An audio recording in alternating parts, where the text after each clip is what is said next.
Chapter 4. Visions of Social Processes. Differences in the vision of human nature are reflected in differences in the vision of social processes. It is not merely that social processes are seen as mitigating the shortcomings of human nature in one vision and as aggravating them in the other. The very ways that social processes function and malfunction are seen differently in the two visions, which differ not only in their view of morality, but also in their view of causation. Social processes cover an enormous range, from language to warfare, from love to economic systems. Each of these, in turn, comes in a great variety of forms, but there are also some things in common among social processes in general. Whether viewed within the framework of a constrained or an unconstrained vision, social processes have certain characteristics, an order, whether or not intentionally designed. Social processes also take time and have costs. Each of these and other aspects of social processes is seen differently in the constrained and unconstrained visions. Order and design. A pattern of regularities may reflect either an intentional design or the evolution of circumstances not planned by any of the agents or forces involved in its emergence. Trees or vegetation of different kinds may grow wild at different heights on a mountainside, or a garden may be laid out with great care and forethought by a gardener.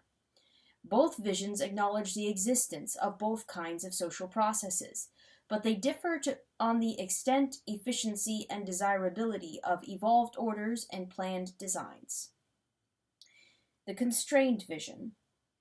The constrained vision puts little faith in deliberately designed social processes, since it has little faith that any manageable set of decision-makers could effectively cope with the enormous complexities of designing a whole blueprint for an economic system, a legal system, or a system of morality or politics. The constrained vision relies instead on historically evolved social processes and evaluates them in terms of their systemic characteristics, their incentives and modes of interaction, rather than their goals or intentions. Language is perhaps the purest example of an evolved social process, a systemic order without a deliberate overall design. Rules of language are indeed written down, but after the fact, codifying existing practices, and most people have begun obeying these rules in early childhood before being explicitly taught them. Yet languages are extremely complex and subtle, and of course vital to the functioning of a society. Even for small children, language is not so much a matter of parroting what has been explicitly articulated, but rather of inferring complex rules never fully explained. Language is thus the epitome of an evolved complex order, with its own systemic characteristics, inner logic, and external social consequences, but without having been deliberately designed by any individual or council. Its rationality is systemic, not individual, an evolved pattern rather than an excogitated blueprint. Language is, in effect, a model for social processes in legal, economic, political, and other systems, as viewed within the constrained vision. It is not that languages cannot be created. Esperanto clearly was, but that they are more effective when evolved, because natural languages draw upon a more vast wealth of experiences over the centuries than will be at the command of any individual or council designing a language. Evolved language also serves a greater multiplicity of purposes than any given individual or council may be able to enumerate, much less weigh. In much the same way, the complex characteristics of an economic system may be analyzed in skeletal outline, after the fact, but the flesh and blood reality has often evolved on its own, and is considered more efficient when markets have evolved than when planned by central authorities. Deliberate action or planning at the individual level is by no means precluded by the constrained vision, just as individuals choose their own words and writing style within the scope and rules of language. What is rejected in both cases by the constrained vision is individual or intentional planning of the whole system. Man, as conceived in the constrained vision, simply is not capable of such a feat, though he is capable of the hubris of attempting it. Systemic rationality is considered superior to individual or intentional rationality.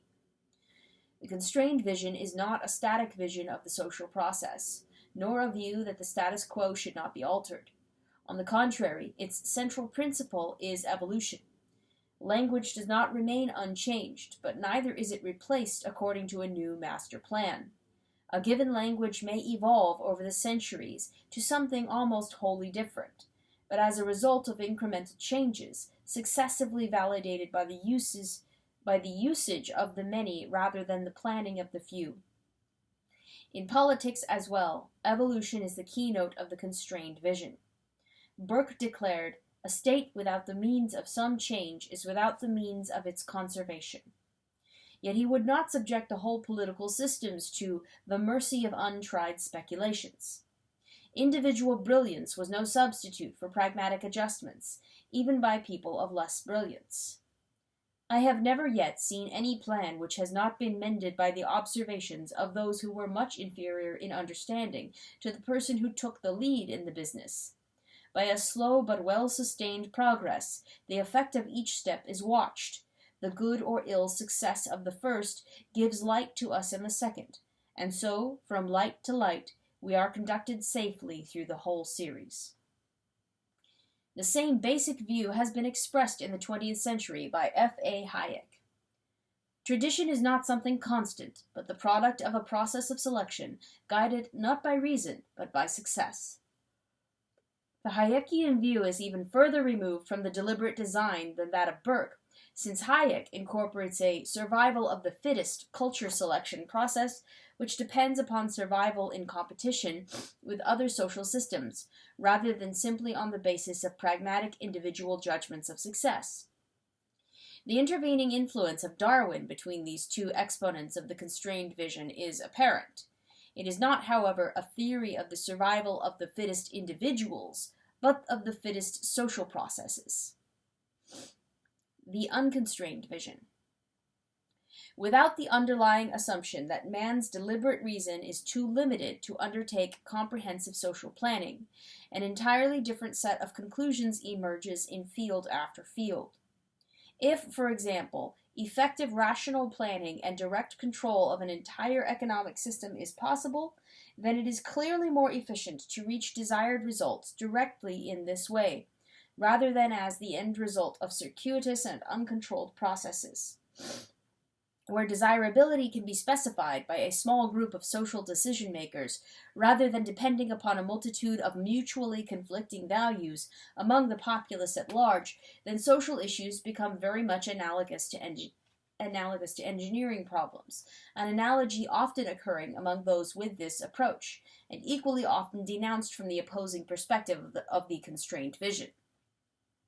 One of the most striking visions which conceived of social issues as essentially engineering problems was that of Thorstein Veblen.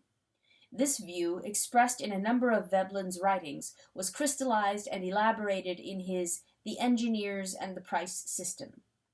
Here he explicitly rejected the systemic processes of the marketplace, the price system, in favor of direct control by the relevant experts, the engineers. Few others have carried this mode of thought to such a logical extreme, but elements of it appear in a number of later writers. John Kenneth Galbraith, for example, like Veblen, conceived of the pricing mechanism as inadequate and manipulated by powerful interests, if not wholly fraudulent.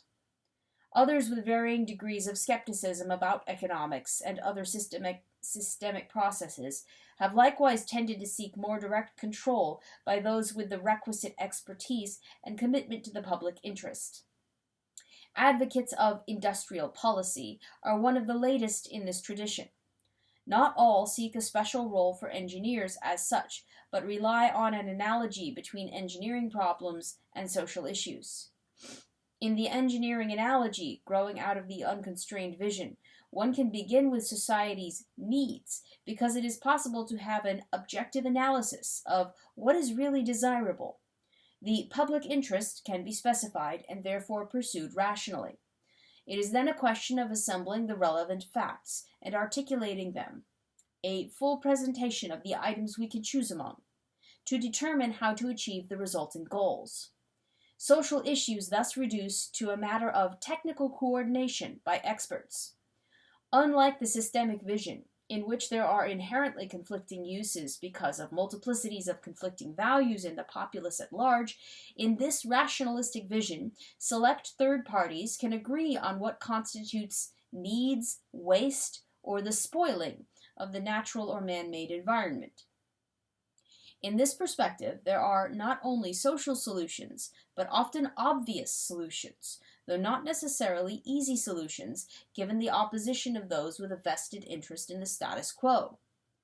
Truth, and above all political truth, is not hard of acquisition, according to Godwin. What is required is independent and impartial discussion by unambitious and candid people. The nature of good and evil was, in Godwin's view, one of the plainest subjects to understand. What is needed is for good sense and clear and correct perceptions to gain ascendancy in the world. Very similar assessments are to be found in later writers with the unconstrained vision.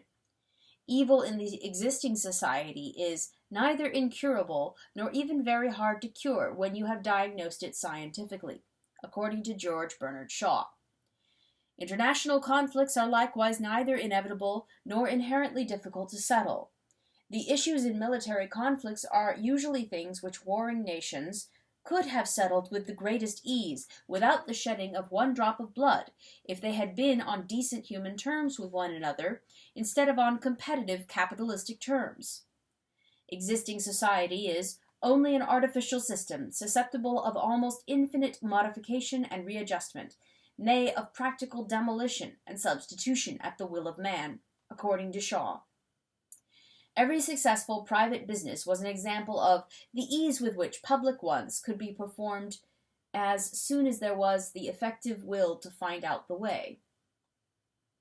In short, the intrinsic difficulties which dominate the constrained vision are not the real obstacle in the unconstrained vision, in which deliberate obstruction and obfuscation account for many evils, and in which what is crucially needed on the part of the public-spirited reformers is commitment.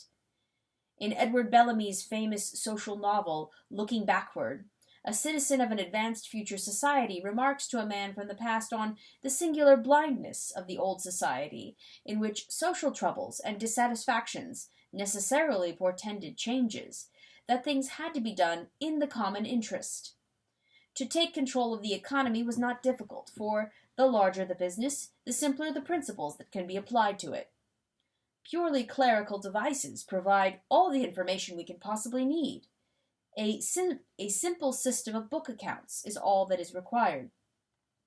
Competition for resources was not intrinsic, but due to a system which made the interests of every individual antagonistic to those of every other.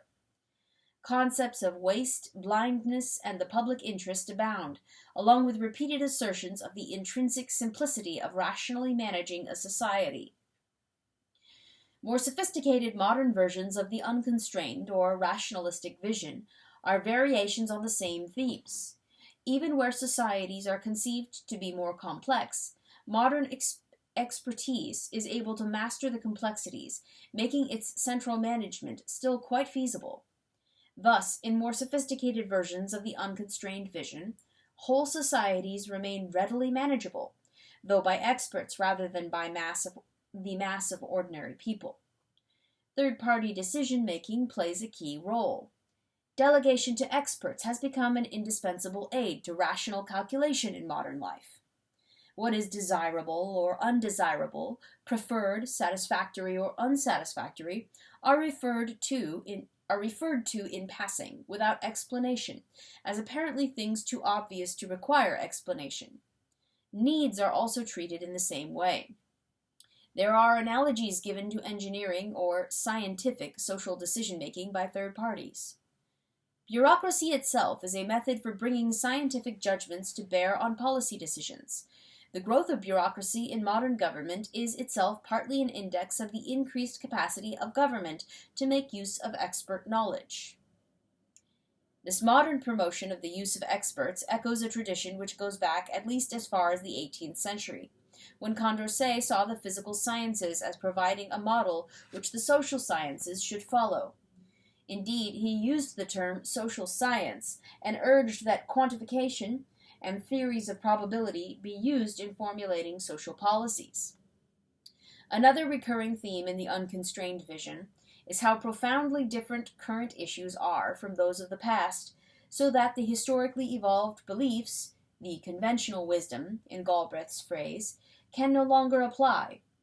Nor is this a new and recent conclusion. In the 18th century, Godwin declared that we cannot make today's decisions on the basis of a timid reverence for the decisions of our ancestors. Such terms as outmoded and irrelevant are common in dismissals of what in the opposing vision is called the wisdom of the ages. The issue is not as to whether changes have occurred in human history, but whether these are, in effect, changes of costume and scenery, or changes of the play itself. In the constrained vision, it is mostly the costumes and scenery that have changed. In the unconstrained vision, the play itself has changed. The characters are fundamentally different, and equally sweeping changes are both likely and necessary in the future. Process costs. All social processes, whether economic, religious, political, or other, involve costs. These costs are seen very differently by those with the constrained and the unconstrained visions, just as they see differently the kinds of attitudes needed in these processes. Sincerity versus fidelity, for example. These costs may be due to time or to violence, among other sources. Their corresponding benefits may be apportioned justly or unjustly, and their recipients may be free or unfree. All these aspects are assessed differently in the constrained and the unconstrained visions. Time. The passage of time and its irreversibility create special decision-making difficulties, social processes, and moral principles, all of which are seen quite differently by those with the constrained and the unconstrained visions. Both recognize that decisions made at one point in time have consequences at other points in time. But the ways of coping with this fact depend upon the capabilities of human beings, and especially of human knowledge and foresight. Accretions of knowledge over time mean that individuals and social decisions made under conditions of lesser knowledge have consequences under conditions of greater knowledge. To those with the unconstrained vision, this means that being bound by past decisions represents a loss of benefits made possible by later knowledge. Being bound by past decisions, whether in constitutional law cases or in marriage for life, is seen as costly and irrational. The unconstrained vision, therefore, tends toward seeking the greatest flexibility for changing decisions in the light of later information. In arguing against Locke's concept of a social contract, William Godwin took a position that was applicable to intertemporal commitments in general. Am I precluded from better information for the whole course of my life? And, if not for the whole life, why for a year, a week, or even an hour? To Godwin, one of the principal means of information is time. Therefore, we needlessly restrict the effect of knowledge on our actions, if we bind ourselves today to the conduct we will observe 2 months hence. Future commitments require a man to shut up his mind against further information as to what his conduct in that future ought to be. To live by anticipating future knowledge was, to Godwin, as improvident as living by anticipating future income. In the unconstrained vision, there are moral as well as practical consequences to intertemporal commitments. Gratitude, as well as loyalty and patriotism, for example, are all essentially commitments to behave differently in the future, toward individuals or societies, than one would behave on an impartial assessment of circumstances as they might exist at some future time, if those individuals and societies were encountered for the first time. Where 2 lives are jeopardized and only one can be saved, to save the one who is your father may be an act of loyalty, but not an act of justice. Thus, in behavioral terms, gratitude and loyalty are intertemporal commitments not to be impartial, not to use future knowledge and future moral assessments to produce that result which you would otherwise consider best, if confronting the same individuals and situations for the first time. From this perspective, Loyalty, promises, patriotism, gratitude, precedents, oaths of fidelity, constitutions, marriage, social traditions, and international treaties are all constrictions imposed earlier, when knowledge is less, on options to be exercised later, when knowledge will be greater. They were all condemned by Godwin. All were prior constraints on that uncontrolled exercise of private judgment which Godwin espoused. The binding of judicial decisions by constitutions and legal precedents was seen by Godwin as another example of intertemporal commitments based on lesser knowledge, impeding better decisions based on greater knowledge that emerges later. According to Godwin's principles, an enlightened and reasonable judicature would have recourse, in order to decide the cause before them, to no code but the code of reason. They would feel the absurdity of other men's teaching them what they should think, and pretending to understand the case before it happened, better than they who had all the circumstances under their inspection. All those things condemned by Godwin, loyalty, constitutions, marriage, etc., have been lauded and revered by those with a constrained vision. The process costs entailed by intertemporal commitments depend on 1.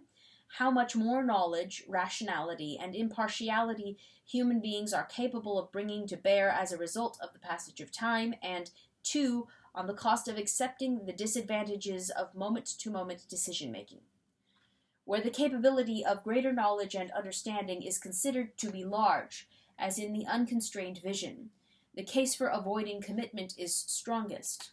Where this capability is considered to be inherently very limited, as in the constrained vision, the benefits are correspondingly smaller and more readily overbalanced by other considerations. In social principles especially, Burke saw no fundamental advance to be expected from the passage of time.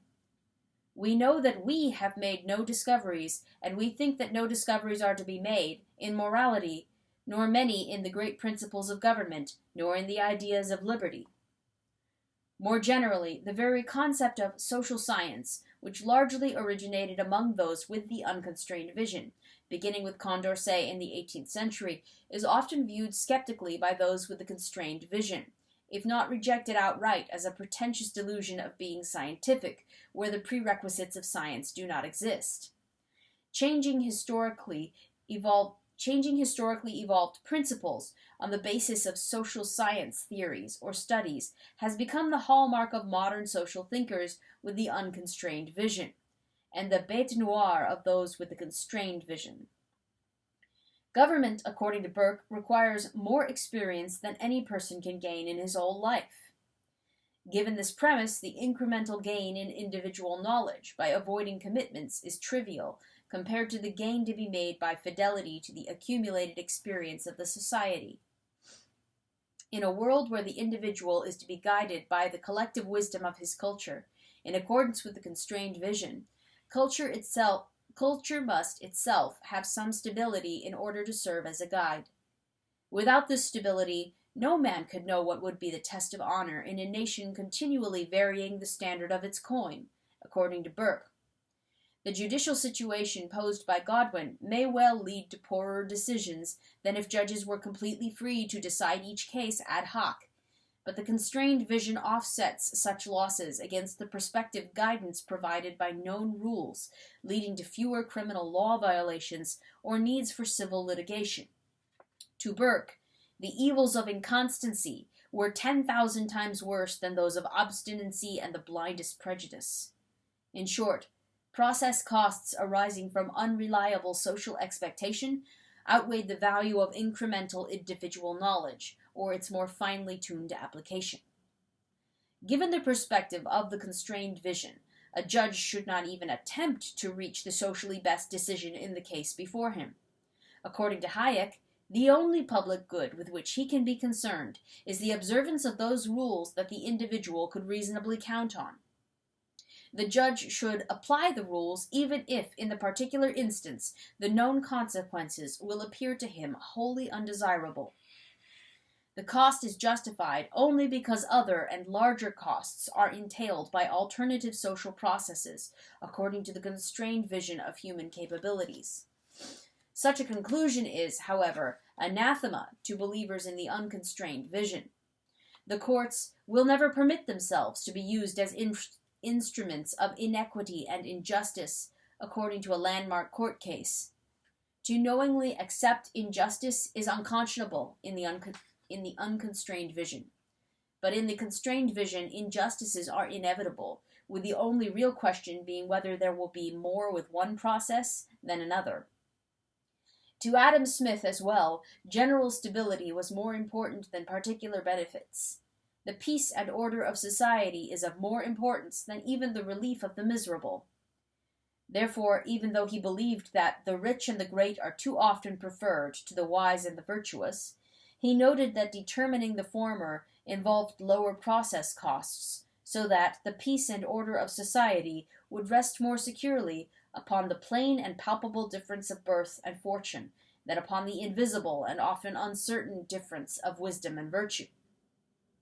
Once again, where those with an unconstrained vision see a solution, those with a constrained vision see a trade-off. The unconstrained vision seeks the best individual decisions arrived at seriatim and in ad hoc fashion. By contrast, the constrained vision trades off the benefits of both wisdom and virtue against the benefits of stability and expectations and standards. It may concede that one process offers abstractly better individual decisions, but deducts the process costs of those decisions to arrive at a net balance, which may turn out to favor the less prepossessing alternative. Palpable distinctions of rank versus less perceptible differences of wisdom and virtue, for example. This calculation need not always come down on the side of the status quo. Many of the leading exemplars of the constrained vision were advocates of unpopular and sometimes drastic changes, as noted in Chapter 3. But the fact that better decisions in themselves were not sufficient to justify change, because of process costs, provided a basis for those with the constrained vision to reject many proposed changes that would otherwise be compelling on the basis of the unconstrained vision. In short, human beings, as conceived in the unconstrained vision, should logically follow very different policies from those to be followed by human beings as conceived in the constrained vision. Social rules are as central to the constrained vision as unfettered individual judgment and individual conscience are at the heart of the unconstrained vision. As F.A. Hayek has put it, we live in a society in which we can successfully orientate ourselves and in which our aims have a good chance of achieving their and in which our actions have a good chance of achieving their aims, not only because our fellows are governed by known aims or known connections between means and ends, but because they are also confined by rules, whose purpose or origin we often do not know, and of whose very existence we are often unaware. Commonly shared implicit rules thus reduce process costs. But process costs are less and less of a consideration the greater is the individual's capacity to decide each issue on its merits as it arises. Rules thus range from a nuisance to an intolerable burden in the unconstrained vision. The difference between the two visions is therefore especially sharp as regards rules and practices relating to intertemporal commitments, loyalty, constitutions, and marriage, for example. At the extremes, the constrained vision says, "My country, right or wrong," while the unconstrained vision casts its exponent in the role of a citizen of the world, ready to oppose his own country in words or actions whenever he sees fit. Patriotism and treason thus become a meaningless distinction at the extremes of the unconstrained vision, while this distinction is one of the most central and most powerful distinctions in the constrained vision. The constrained vision is premised on necessary and irremediable ignorance on everyone's part, in the words of Hayek, who also sees that individual rationalistic decision-making of the unconstrained vision demands complete knowledge of all the relevant facts. To Hayek, the latter is utterly impossible, for the functioning of society depends upon social coordination of millions of facts which in their entirety are not known to anybody. To Hayek, it is a delusion that all the relevant facts are known to some one mind, making a decision and considering its wider ramifications. In the constrained vision, the benefits of an advanced civilization derive from the better social coordination of widely dispersed fragments of knowledge, not from greater knowledge in the individual. According to Hayek, in civilized society, it is indeed not so much the greater knowledge that the individual can acquire as the greater benefit he receives from the knowledge possessed by others, which is the cause of his ability to pursue an infinitely wider range of ends than merely the satisfaction of his most pressing physical needs. Indeed, a civilized individual may be very ignorant, more ignorant than many a savage, and yet greatly benefit from the civilization in which he lives. In this vision, it is especially unwarranted for the individual to place himself outside or above the society which makes his life and his understanding possible. Even great achievements by an individual are deemed to be necessarily confined to a narrow slice of the sweeping spectrum of concerns which a society coordinates, and therefore provide no basis for him to imagine that he can disassemble and reassemble in a better way the complex society around him. Their very excellence in their peculiar functions may leave such outstanding individuals less than qualified in others, according to Burke. In a similar vein, Hamilton argued that even the greatest genius would overlook decisive considerations which an ordinary man might see. While the comparison between the intellectually or morally superior individual and average people is the relevant one from the standpoint of the unconstrained vision to those with the constrained vision, even the most outstanding individuals, intellectually or morally, are inherently very limited in their grasp of knowledge and of the innumerable interrelationships which make a society viable.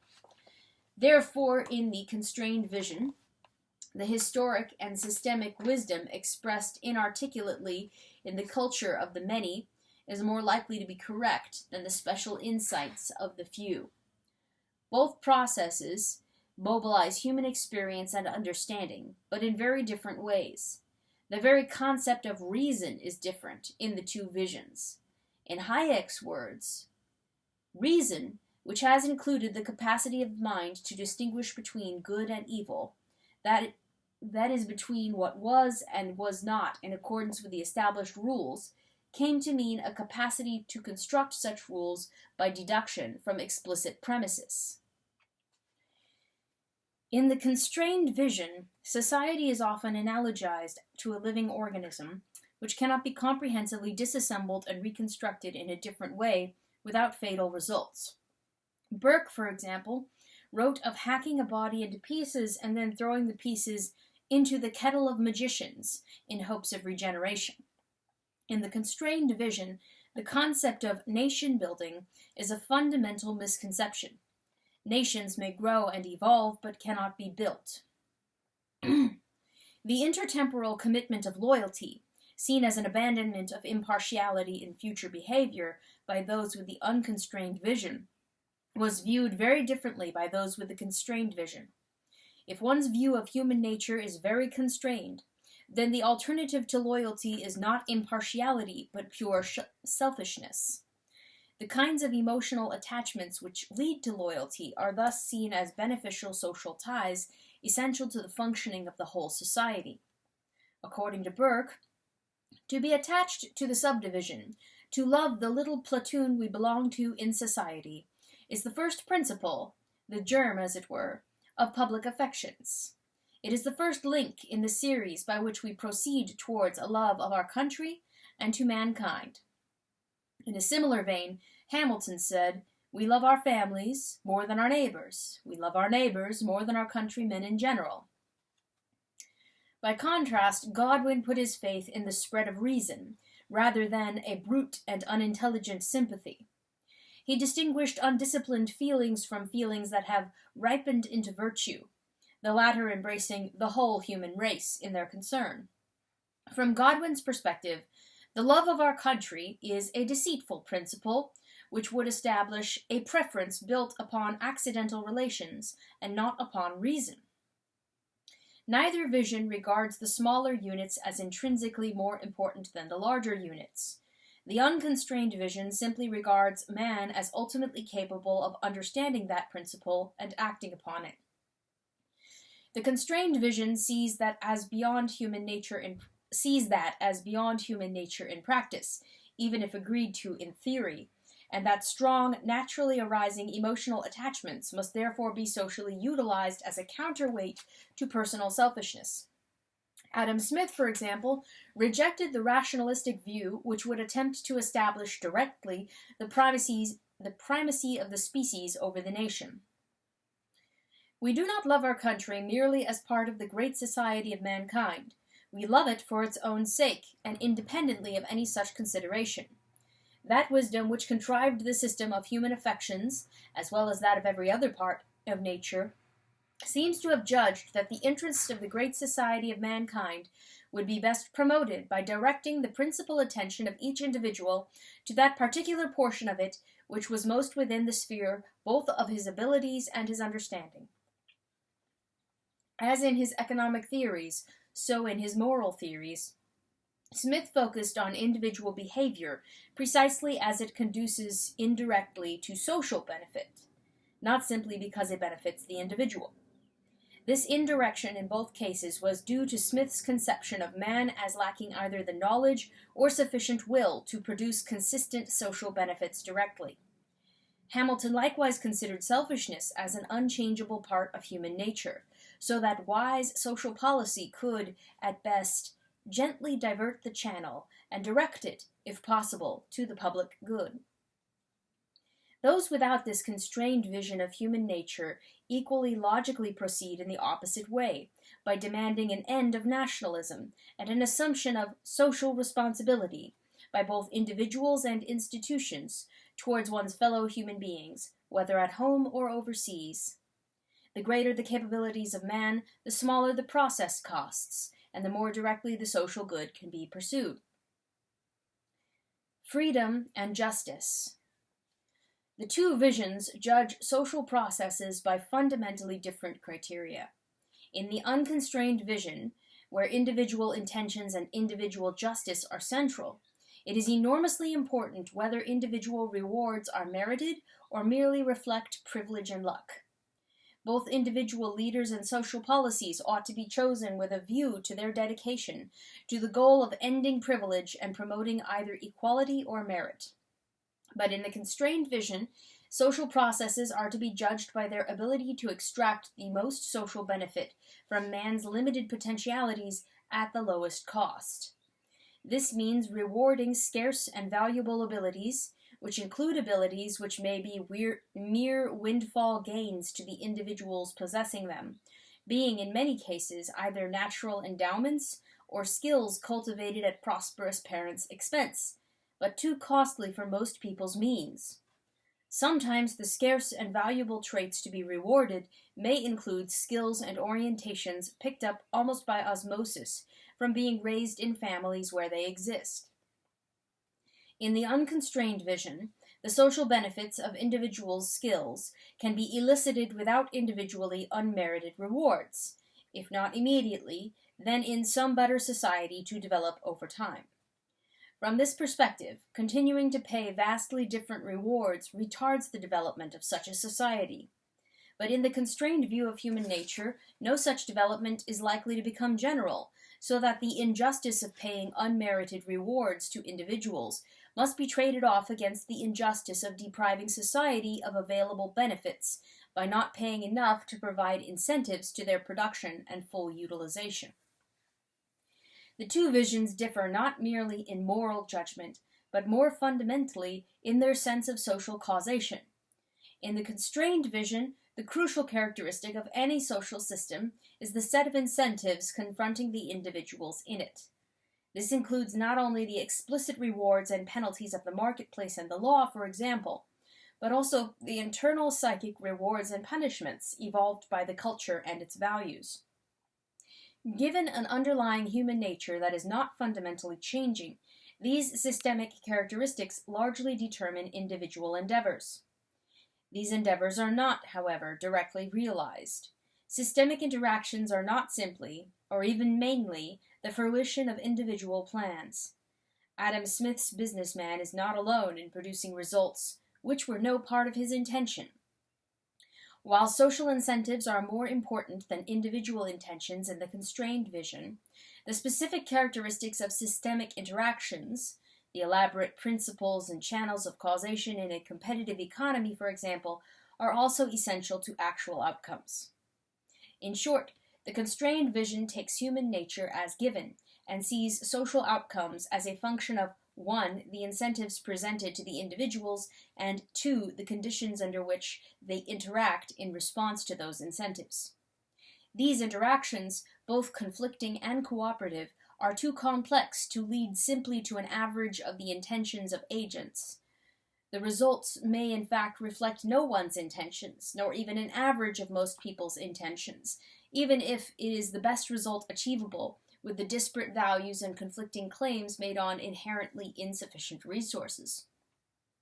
More thriftiness can lead to lower savings, for example, as a result of the circuitous effects of that thriftiness on aggregate demand, production, employment, investment, and income.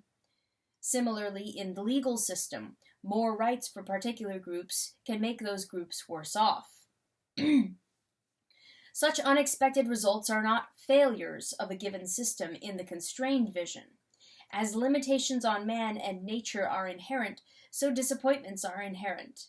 In this vision, the question is not whether problems are solved, they will not be, but whether the best trade-offs available have been made.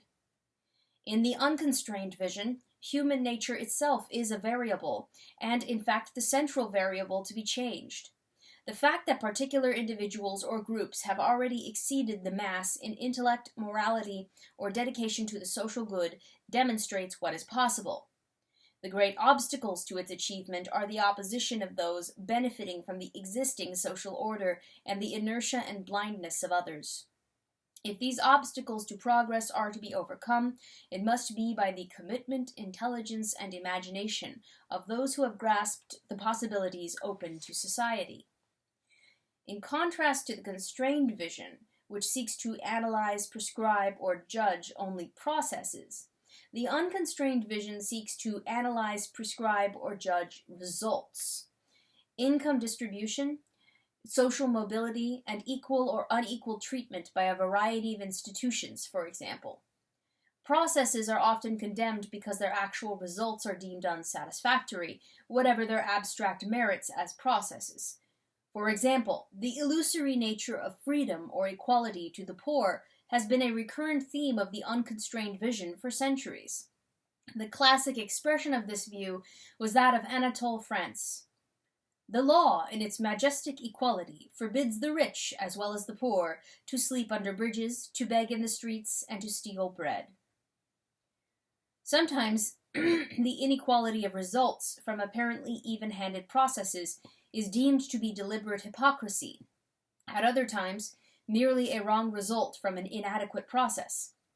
In a similar vein, one is not really free in the unconstrained vision merely because the political process does not legally confine one's actions.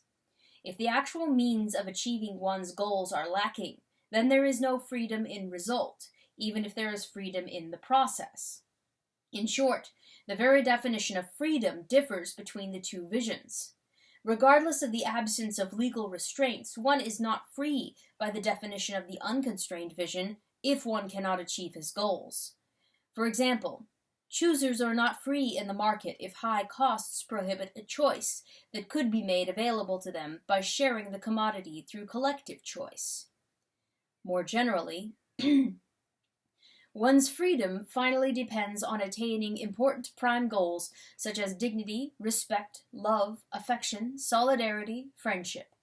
To the extent that individuals lack these, they cannot be free. This results definition of freedom in the unconstrained vision is anathema to those with the constrained vision, in which freedom is defined in terms of process characteristics. Given the constrained vision of man's wisdom and morality, he cannot successfully prescribe results, but can only initiate processes, whose consequences are often the direct opposite of his intentions. Moreover, even where certain results may be casually attainable, they are not morally or intellectually justified independently of the process which brought them about. Equality of results for those who have contributed to production, abstained from production, and hampered production is offensive to an equality of process in the constrained vision. Justice is likewise a process characteristic in the constrained vision. If a foot race is conducted under fair conditions, then the result is just, whether that result is the same person winning again and again, or a different winner each time. Results do not define justice in the constrained vision. To those with the unconstrained vision, the best results should be sought directly. To those with the constrained vision, the best processes should be used and protected, because the attempt to produce the best results directly is beyond human capacity. The two visions' original differences in their assumptions about human nature dog their footsteps as they go from issue to issue. Summary and implications. The two visions differ fundamentally as to the sources of human survival and progress. According to the unconstrained vision, the patterned behavior of society is successful, just, and progressive, insofar as it reflects the articulated rationality of man in general and of the most intellectually and morally advanced people in particular. Order, and especially a just and progressive order, is the result of design, backed by the commitment of people dedicated to the general welfare. In broad outline, this is the vision of the Age of Reason, which began in 18th century France and has spread throughout the Western world and beyond. In the constrained vision, where man, individually and collectively, lacks both the intellectual and moral prerequisites for such deliberate, comprehensive planning, order evolves historically without design, and is more effectively than when it is designed. Language is one example of such order without design, and its complexity, subtlety, and effectiveness exemplify the power of systemic processes, which tap the experience of all, instead of relying on the special wisdom or nobility of any individual or council.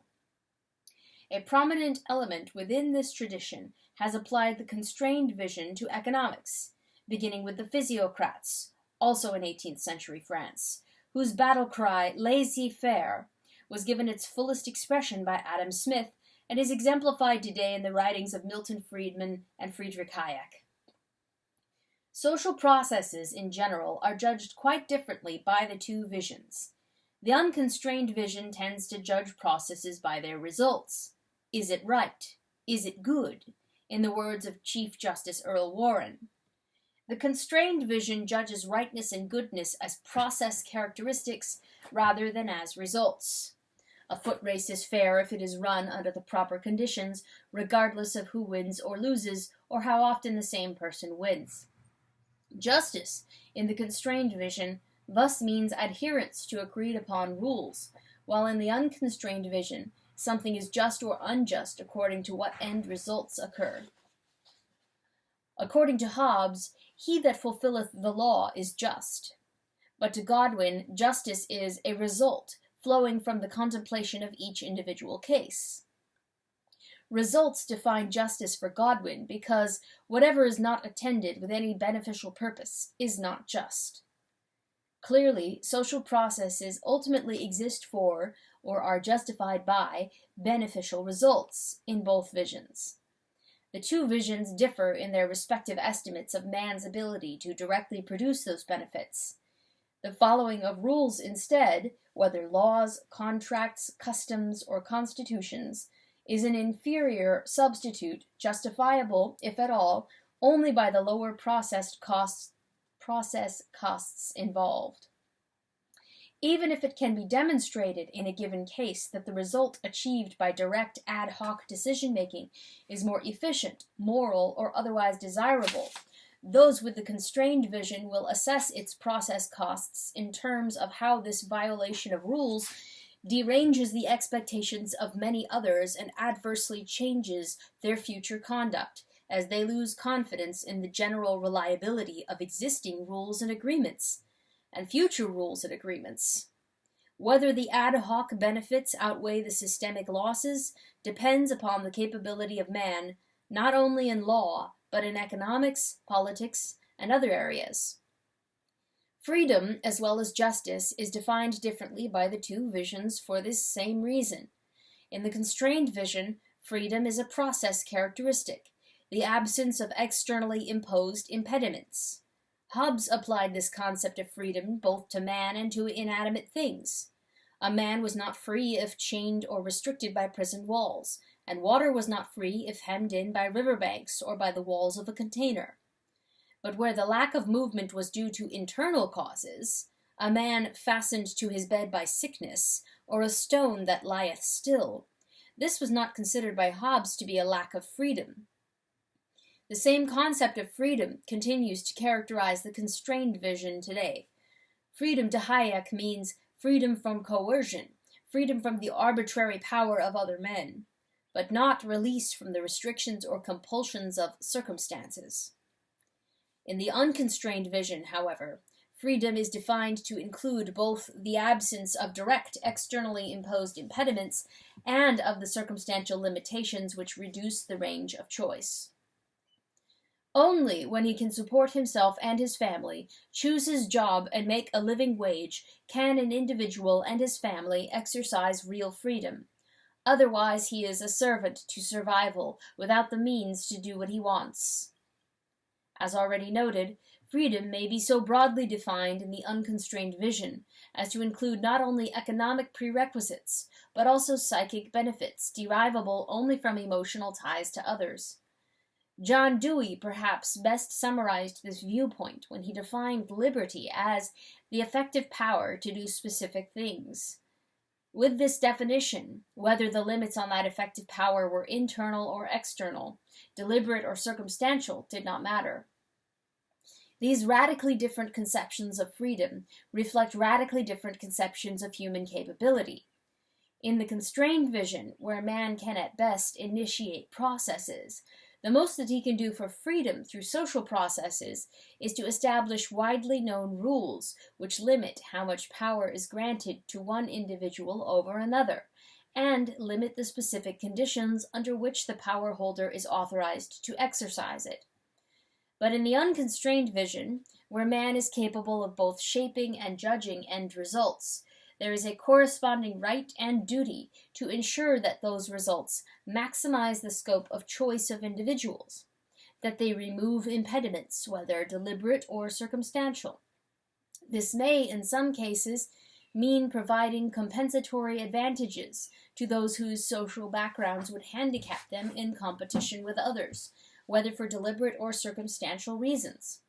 But to those with the constrained vision, this is not only beyond the competence of any individual or council, but also an effort likely to derange the social processes to the general disadvantage and danger of society. The complexity of social processes is a recurrent theme in both visions, but in very different senses. To those with the constrained vision, it is axiomatic that no individual or council can master this complexity, so that systemic processes, market economies, social traditions, constitutional law, are relied on instead. But to those with the unconstrained vision, individuals and councils can and must wrestle with social complexity. The summary descriptions of systemic processes by their adversaries are considered simplistic, since they do not specify particulars, though specifying particulars would be self-contradictory under the assumption of the constrained vision, which is precisely that no one is capable of specifying the particular.